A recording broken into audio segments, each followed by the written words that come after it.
Assalamualaikum warahmatullahi wabarakatuh. Alhamdulillah wa syukrulillah, la haula wa la quwwata illa billah. Allahumma salli wa sallim ala habibina wa syafi'ina wa qurrati a'yunina Muhammadin sallallahu alaihi wasallam wa ala alihi wa ashabi wa mawalah, amma ba'du. Hadirin jamaah rahimakumullah, pada malam ini nyeloh bukan hadis ya, tapi Al-Quran. Ada yang meminta supaya membahas tentang waris, dan ini yang mendengarkan melalui streaming ini. Setelah saya koordinasi dengan Pak Pri diizinkan, maka ini mengenai mawaris, yaitu bertolak dari surat An-Nisa ayat 11. Ya, sebelumnya itu mulai ayat 7 ya. Dimulai ayat 7. A'udzu billahi minasyaitonir rajim. Lirrijali nasibum mimma tarakal walidani wal aqrabun. Bagi laki-laki itu memperoleh apa yang ditinggalkan oleh kedua orang tua dan kerabat. Kerabat itu ya bisa Pak Cilik, ya, bisa Mbah, ya, bisa keponaan. Itu. Walin nisa'i nasibum mimma tarakal walidani wal aqrabun. Dan bagi para perempuan pun memperoleh ya bagian dari apa yang ditinggalkan oleh kedua orang tua dan maupun kerabatnya. Mimma qalla minhu au kathur. Baik tinggalan itu sedikit atau banyak. Nasibam mafrudo, itulah bagian yang sudah ditentukan. Ini ayat ini menegaskan bahwa perempuan pun memperoleh bagian tinggalan warisan. Karena pada zaman jahiliyah perempuan itu tidak memperoleh harta warisan, malah justru termasuk yang diwariskan. Jadi umpamanya ada kakak beradik, kakaknya meninggal, lalu mempunyai istri, lah istrinya itu bisa diwaris oleh adiknya. Ya, jadi perempuan itu dulu seperti barang. Nah, Islam datang itu lalu dinaikkan derajatnya, derajat sosial maupun derajat keagamaannya, sehingga laki perempuan sama-sama memperoleh bagian. Ya, itu ayat 7. Ya. Kemudian ayat selanjutnya, wa idza hadarul qismata ulul qurba wal yatama wal masakinu farzuquhum minhu. Apabila pembagian itu dilakukan, ya, dan mempunyai kerabat, ada anak-anak yatim, orang-orang miskin, farzuquhum minhu, maka berilah rizki mereka itu dari peninggalan itu. Ini yang tidak pernah dilakukan ini. Wa qulu lahum, dan berkatalah dan mereka sanak kerabat, anak yatim, orang-orang miskin, qaulan ma'rufa dengan perkataan yang bagus.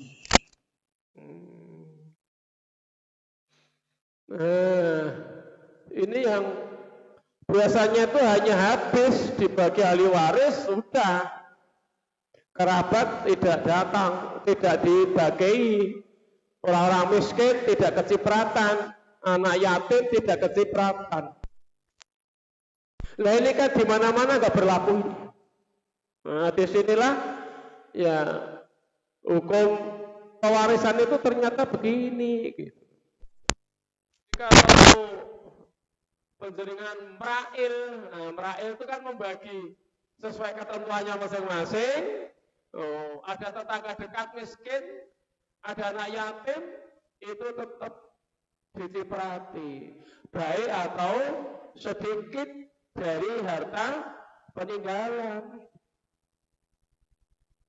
Nah, kemudian ayat selanjutnya ada peringatan keras ini.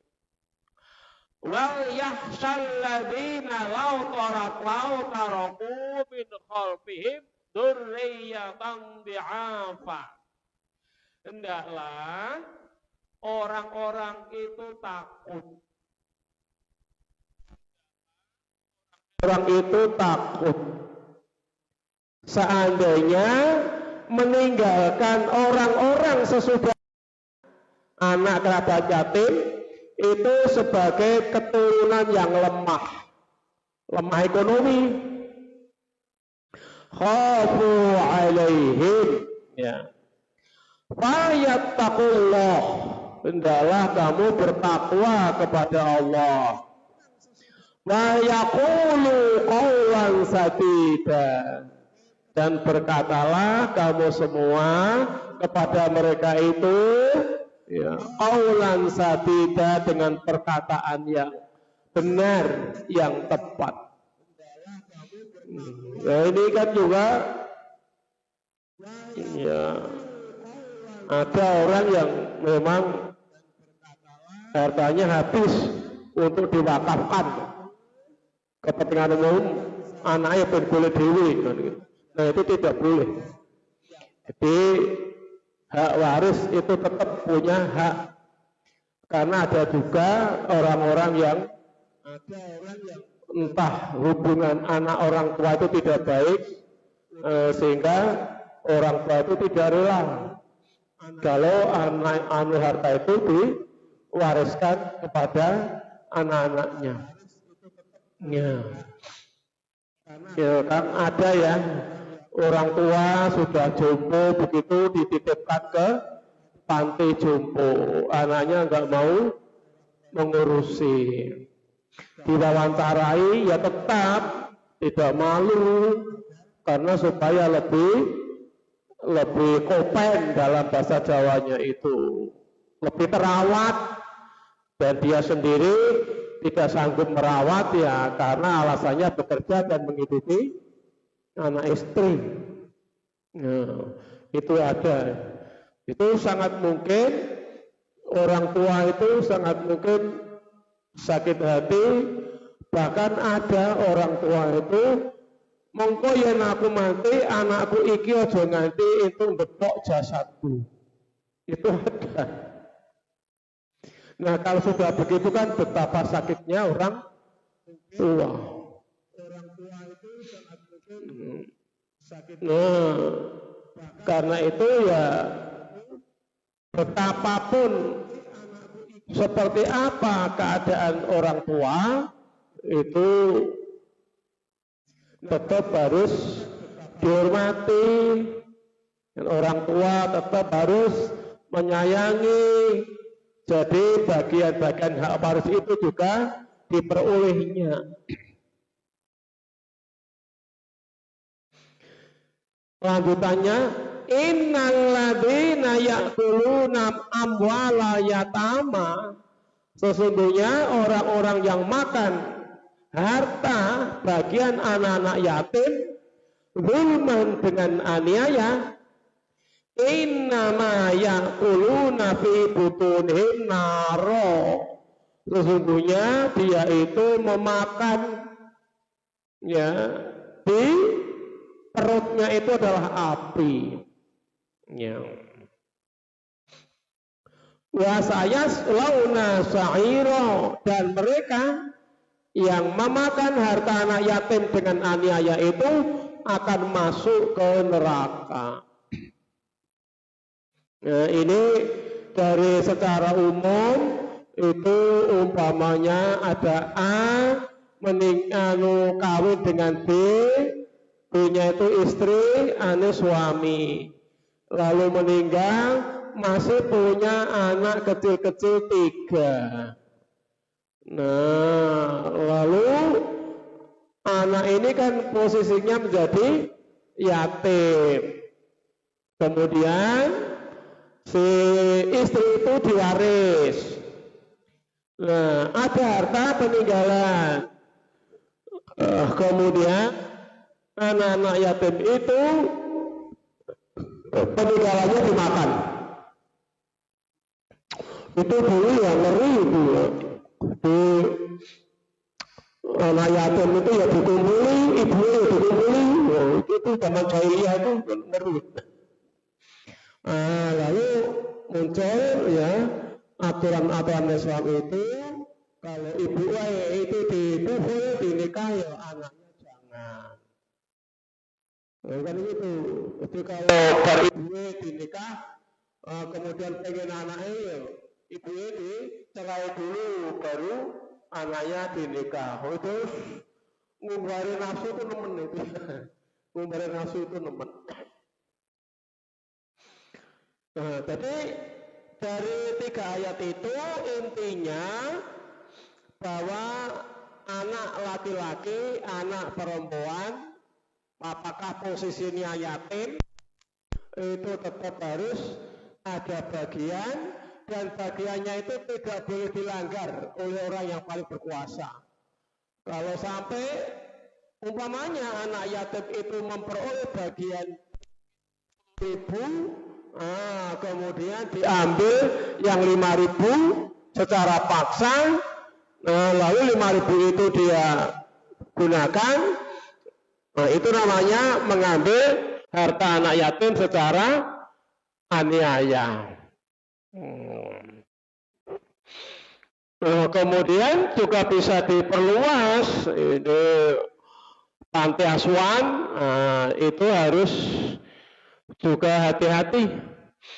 Panti asuhan anak-anak yatim itu yang menjadi pengurusnya jangan mencari untung di balik mengelola panti asuhan. Nah, ini ngeri banget ini ya. Apalagi kalau panti asuhan itu hanya fiktif. Ya, hanya fiktif untuk mencari sumbangan dan bantuan dari pemerintah. Nah, itu kan sangat tidak baik, ya, sangat tidak baik. Nah, itu ada. Padahal kalau sampai memakan di luar kepantasan, nah kayak gitu ya. Karena di panti asuhan itu kan akhirnya banyak makanan dan surplus. Lalu para perawat itu kan pegawainya. Nah, dia juga bekerja harus memperoleh bayaran. Nah, bayarannya itu ya jangan sampai melebihi UMR. Jadi ya UMR itu saja sudah, sudah kan gitu. Nah, lalu para pengurusnya itu juga mengambil honor jangan berlebihan. Tapi kalau berlebihan itu akan nyokot haknya anak-anak yang diasuh. Ini juga perlu ya mendapat perhatian yang serius bagi para pengelola panti asuhan. Apalagi panti asuhan itu milik perseorangan. Itu memang ada gitu ya, panti asuhan fiktif itu memang ada. Jadi waya dikunjungi oleh pemerintah begitu ya nyilih bed tetangga, anak-anak diundang gitu. Lalu ada acara formalitas dipoto, sing kunjung teko kasur baleke anak-anak pulangkan. Wah itu ya, nah itu ngeri itu ya, itu memakan api. Kemudian secara teknis, nah ini langsung pembagian.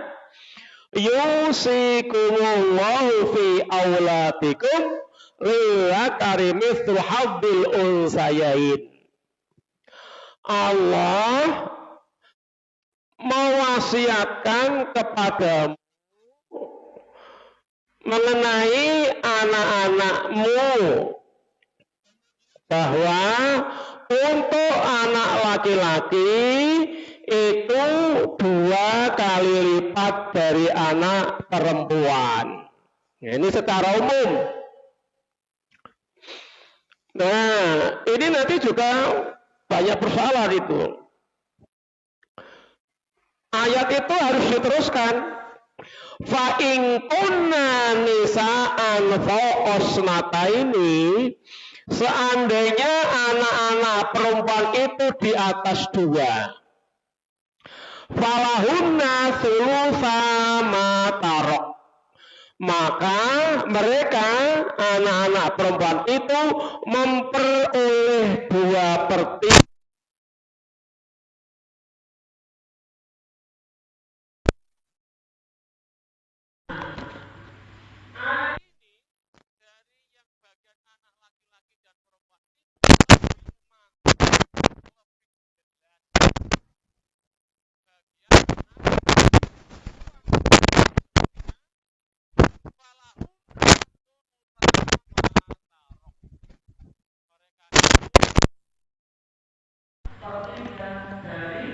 apa yang engkau telah tinggalkan.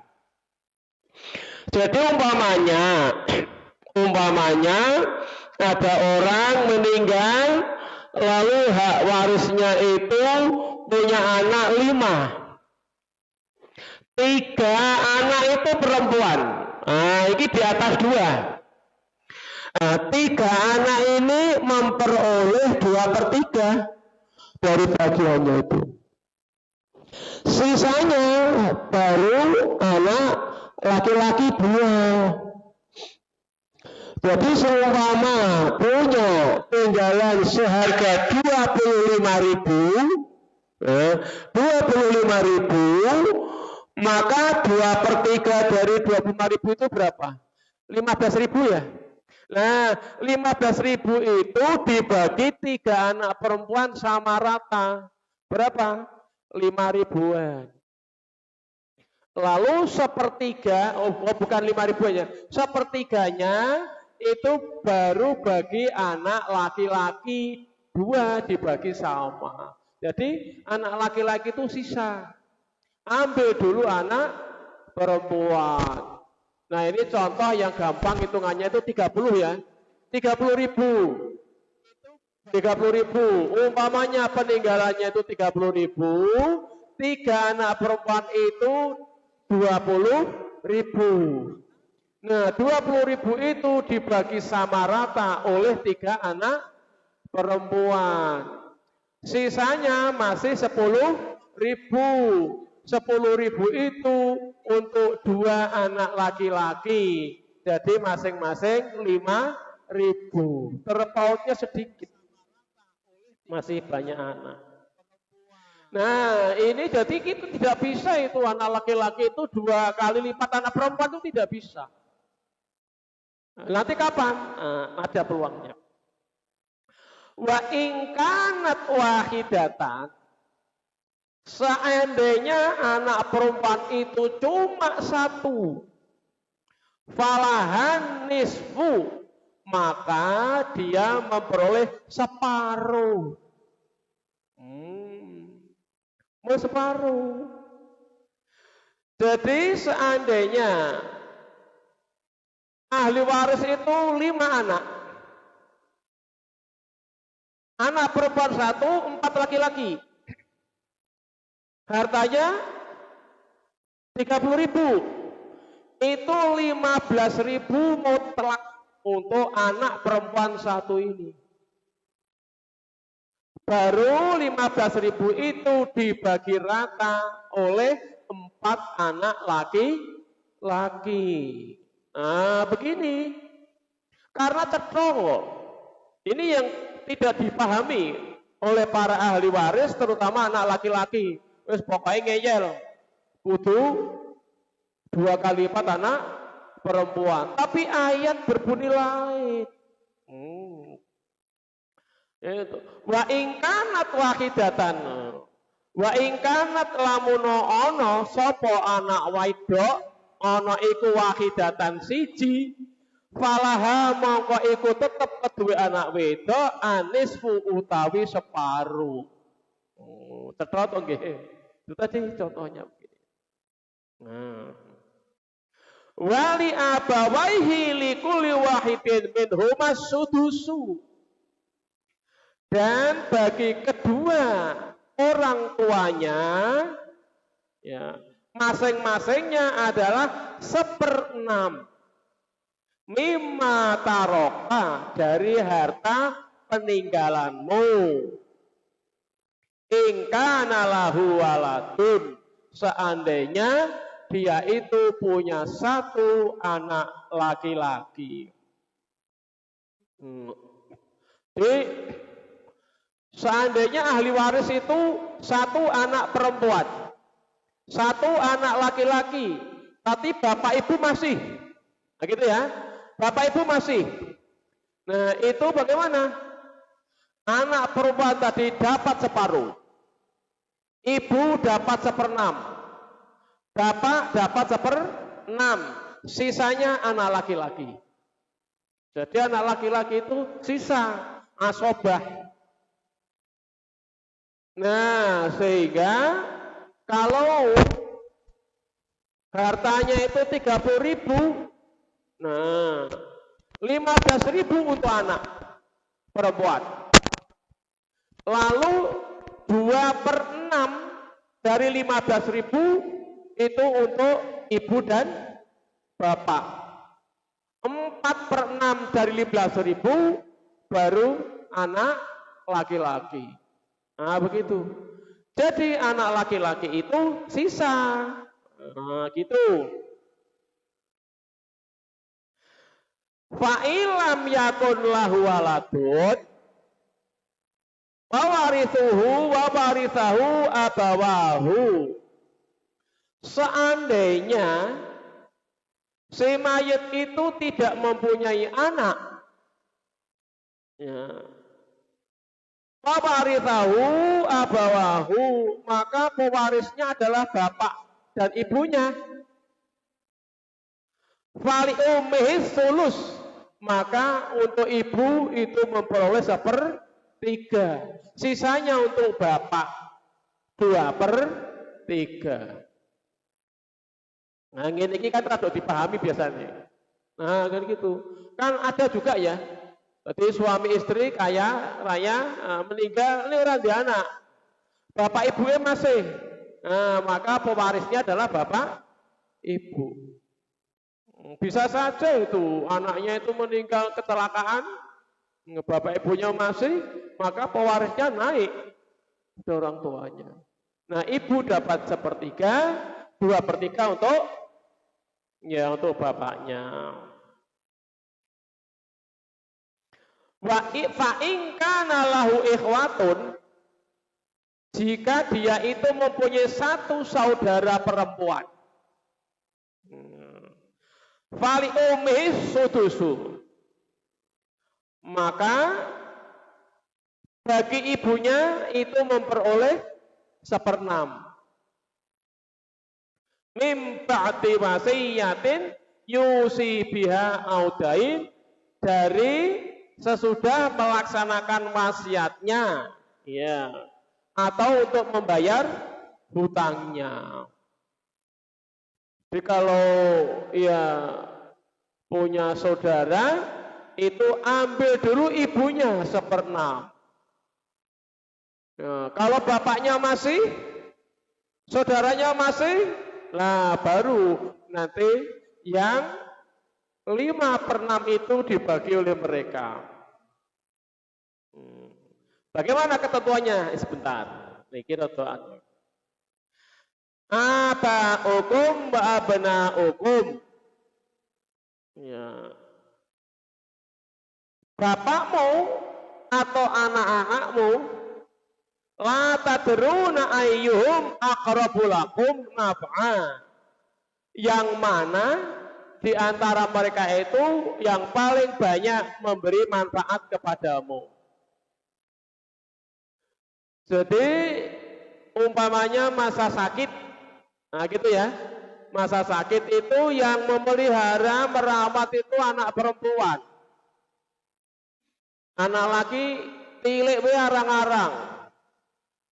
Wah, mandang mati jalur bagian 2 kali lipat. Lah ini kan anak durhaka. Nah, jadi harus diperhitungkan. Oh, merawat semene tahun biayanya ini. Iku nek digaji setahun kuwi piro. Lu kan gitu. Dan itu mahal. Mahal merawat orang sakit itu. Saya ada informasi di Semarang ini merawat kakek-kakek sing serasa piye-piye itu tenaga home care itu 1 hari 500.000. Wah, tinggi sekali itu. Loh, setahun ke sepiro. Lu kan gitu. Iya, di Semarang saya mendengar informasi itu. Faridotam minallah, itu semua adalah ya pembagian yang khusus dari Allah. Pembagian yang ditentukan dari Allah. Innallaha kana aliman hakima, sesungguhnya Allah itu maha mengetahui dan maha bijaksana. Lah kata hakimah itu Allah itu maha bijaksana, ning yo berarti hakim. Hakim itu yang memutuskan.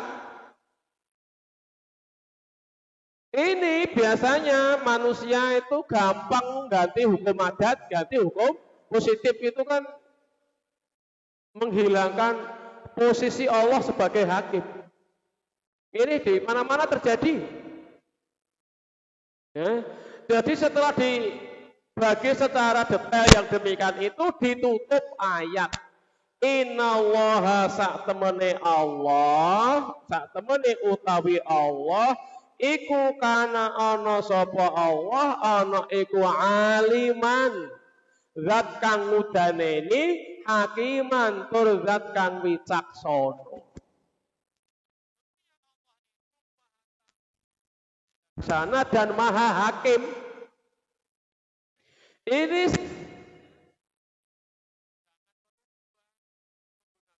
adat, hukum kesepakatan, hukum positif negara itu jangan sebetulnya. Kalau menggunakan selain itu, ya harus ada hitam di atas putih. Kalau tidak, itu nanti anak-anak keturunan belakang.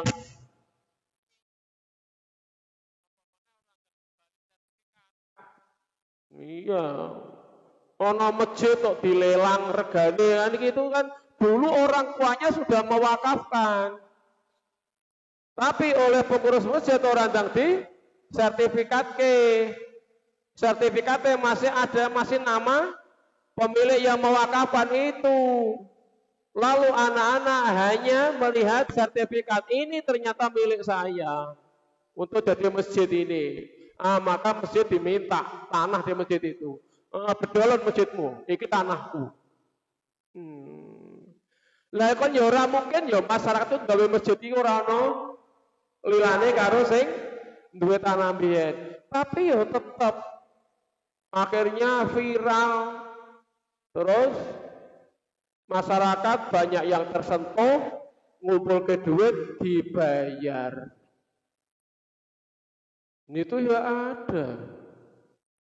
Orang tua wakaf ning ora di sertifikat ke Lalu anak-anaknya, wah ini kan tanah saya, padahal wis masuk di dalam lingkungan sekolah.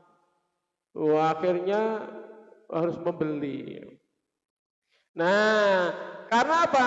Tidak menggunakan hukum Allah. Nah, hukum Allah itu kan dalam soal pewarisan begini kan harus transaksi. Kalau transaksi harus ada hitam di atas putih, ada saksi. Yang sekarang ini di mana-mana itu persoalan mengenai wakaf yang sangat rumit untuk pensertifikatan. Nah, lalu anak laki-laki sing niku dikawin anak wedok itu posisi seperti apa? Kalau posisi anak wedok itu dua itu di atas satu, di bawah tiga. Secara tekstual tidak disebut. Jadi kalau ahli waris itu sebut saja anak laki-laki 3, anak perempuan 2. Nah itu anak perempuan itu harus memperoleh separuh dari anak laki-laki. Nah, kalau harta peninggalannya 10 bagaimana? Nah, anak 3 itu harus didua kalikan, jadi anaknya itu 6 laki-laki itu. Lalu anak perempuannya 2, jadi 6 sama 2 8. Ya kan gitu. Nah, atau bagaimana dikalikan berapa pembaginya itu supaya bisa sama, yaitu 2 dan 6. Jadi pernya per 8. Itu per 8 itu bisa enggak itu? Sama itu. Bisa ya? Nah, jadi intinya harus seperti itu. Nanti tinggal bagaimana cara menghitung ilmu hitungnya. Ya, dalam posisi itu. Jadi hati-hati kalau anak perempuan itu 1 dapatnya separuh peninggalan utuh. Kalau anak perempuan itu 3 ke atas 2/3. Dalam posisi itu anak hanya asobah. Iya. Nah kan begitu.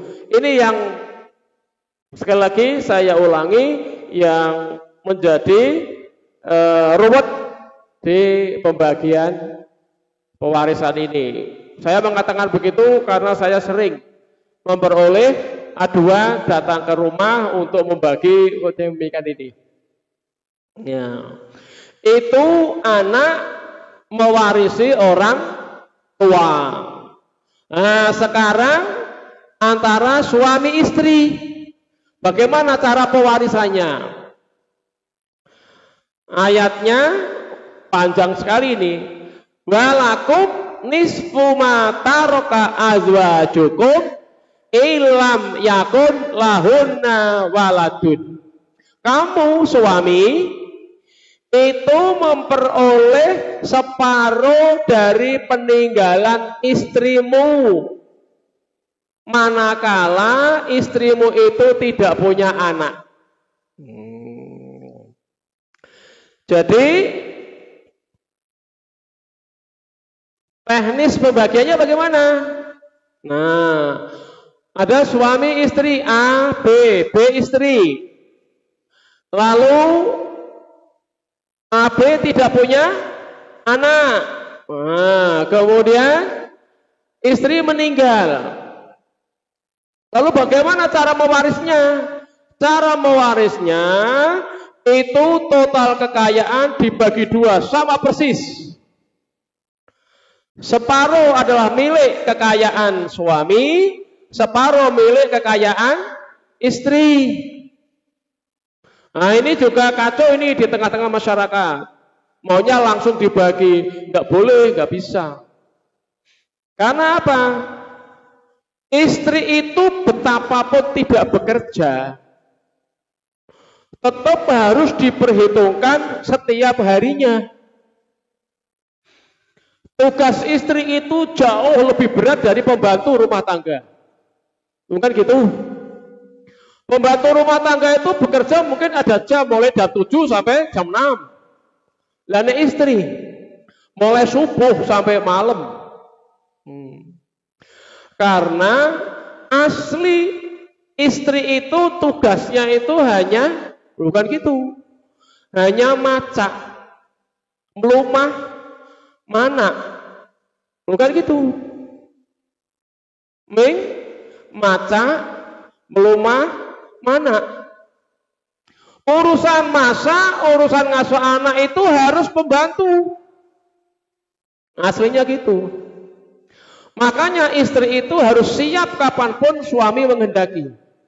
Karena memang gawean pokoknya mengikuti. Jobnya itu hanya itu. Nah, itu tidak di setting sosial masyarakat kita. Istri apalagi kerja. Kadang-kadang penghasilan istri lebih banyak. Jadi ketika meninggal itu dibagi. Dalam bahasa Jawa itu gono gini, monggo lah silakan. Nah, lalu yang dibagi itu adalah yang harta istri itu. Dalam posisi begini, suami memperoleh separuh. Fa in kana lahunna waladun falakumur rubu'u mimma tarakna min ba'di wasiyatin usina biha audain. Jika istri itu mempunyai anak, maka kamu suami memperoleh 1/4. Maka kamu memperoleh 1/4 dari peninggalan. Loh, cekal toh? Dari peninggalan. Sesudah dilunasi wasiat atau hutangnya manakala ada. Nah, kata-kata mimma tarokna ini adalah lebih eksplisit lagi. Jadi harta itu dibagi dua, persis separuh milik kekayaan suami, separuh milik kekayaan istri. Ini hanya mencari pikiran praktisnya saja. Nek dihitung jelimet, warung wange banget. Jadi istri itu umpamanya menjadi 30 tahun gaji, ya dihitung ke gajinya 30 tahun ki piro. Lu kan gitu. Lalu kalau dia tuh bekerja, gajinya ki piro dihitung. Mungkin nanti lebih banyak kekayaan istri, bisa jadi. Wong mengenek kerja neng omah untuk separuh. Ya karena pembayaran gaji tiap hari itu. Nah ini banyak tidak dipahami. Ya, maka ada yang minta untuk membahas ini ya. Dan apa yang saya sampaikan nanti banyak yang tidak setuju. Meskipun saya memahaminya secara letterlek. Ya kan gitu. Nah, kemudian walahunna rubu'u mimma taraktum illam yakun lahum waladun. Dan para istri itu memperoleh 1/4 peninggalanmu jika kamu tidak punya anak. B, A dan B, A-nya meninggal. Nah, B istri masih hidup. Nah, itu dibagi dua dulu. Asli kekayaan suami yang nanti diwaris dan asli kekayaan istri. Lalu yang harta peninggalan suami itu baru diwaris, baru diperail. Itu istri memperoleh 1/4. Istri memperoleh 1/4 karena tidak punya anak. Fa in kana lakum waladun, seandainya suami itu punya anak, falahunna tsumunu mimma taraktum mim ba'di wasiyatin tusuna biha audain. Maka istri itu memperoleh 1/8 dari peninggalanmu setelah dilunasi wasiat maupun bayar utang. Kan gitu ya, 1/8. Jadi separuh dulu dibagi kekayaan suami, kekayaan istri, lalu istri dapat 1/8. Yang lainnya kemana? Nah, setiap pembagian harus ingat fakir, miskin, kerabat, anak yatim. Nah, karena asabahnya banyak ini. Nah, maka setelah dicipratke anak yatim dan miskin itu kalau dulu baitul mal.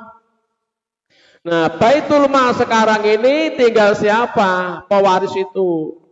Tinggal siapa yang mewariskan itu? Nek warga Muhammadiyah ya baitul mal lazismu. Nek orang NU ya neng lazisnu. Nek orang NU orang Muhammadiyah ya mungkin rumah zakat. Mungkin basnas. Mungkin dompet duafa. Ya kalau secara letterleknya begitu ya baitul mal. Tapi karena setting sosial kita itu sudah seperti ini, yo raiso. Yo terserah bebas apa ning lazismu, apa ning lazisnu, apa ning basnas, apa ning dompet duafa atau terserah. Yo kan gitu. Ya, itu asobah yang demikian itu. Wa in kana rajulun yurasu kalalatan awi bra'atan, seandainya yang punya harta yang meninggal itu apakah laki-laki atau perempuan, itu kalalah, tidak mempunyai anak, orang tua juga sudah meninggal, walahu akhun au ukhtun, tapi dia mempunyai satu saudara laki-laki atau satu saudara perempuan, falikulli wahidin minhuma sudusu, maka masing-masing itu memperoleh 1/6. Jadi saudara laki-laki memperoleh 1/6, saudara perempuan memperoleh 1/6. Sisanya asobah, fakir miskin, kerabat, yatim, baru baitul mal, lazisnu dan yang lain. Fa in kanu aktsara min dzalika, sedikit, fahum syuraka'u fi tsuluthi min ba'di wasiyatin yusa biha audain ghairu mudhar. Seandainya saudara itu kok banyak, laki-laki perempuan, saudarane 7, ya lanang ya wedok, mbah pokoke ra diitung, masing-masing 7 orang itu memperoleh 1/3. Laki-laki perempuan sama ini, saudara ini. Laki-laki perempuan sama. 1/3 dibagi 7 orang. Yang 2/3 adalah asobah. Asobah itu anak yatim, fakir, kerabat, baitul mal. Nah, gitu nggih. Wallahu alimun halim. Allah itu maha tahu dan sangat halus, halim itu. Maka ya, dan seterusnya itu tilka hududullah, itulah hukum Allah. Kemudian ditutup dengan ayat wa may ya'sillaha wa rasulahu wa yata'adda hududahu yudkhilhu naron khalidan fiha. Barang siapa yang bermaksiat kepada Allah dan utusannya dan melanggar hukum-hukum batas-batasnya, maka Allah akan memasukkan dia itu ke neraka yang kekal di dalamnya. Walahu adzabun muhin, dan dia itu yang maksiat tadi akan memperoleh siksaan yang sangat hina. Jadi kita harus 1000 kali berpikir kalau akan membagi waris itu menggunakan hukum positif, menggunakan hukum adat, menggunakan kesepakatan. Karena Allah sebagai hakim. Lalu Allah sudah memerinci itu secara qat'iyyud dalalah. Dikatakan qat'i itu karena angka. 1 itu ya mutlak 1, sepertiga itu sepertiga, separuh itu ya separuh, tidak bisa ditafsir yang lain. Jadi pembagian waris itu qat'iyyud dalalah, petunjuknya sangat pasti. Ya, di akhir ayat ditutup wallahu alimun hakim. Allah Maha tahu dan Maha hakim, Maha bijaksana. Nah, inilah umumnya kita ini kalau di dalam soal waris mewaris, Masya Allah, pada melanggar ayat-ayat dari Allah Subhanahu wa Ta'ala dan tidak pada takut. Demikian, mudah-mudahan ada manfaatnya. Nanti satu kali lagi ya Mas Pria, itu masih satu ayat lagi. Akhir kalam, billahi taufik wal hidayah. Wassalamualaikum warahmatullahi wabarakatuh.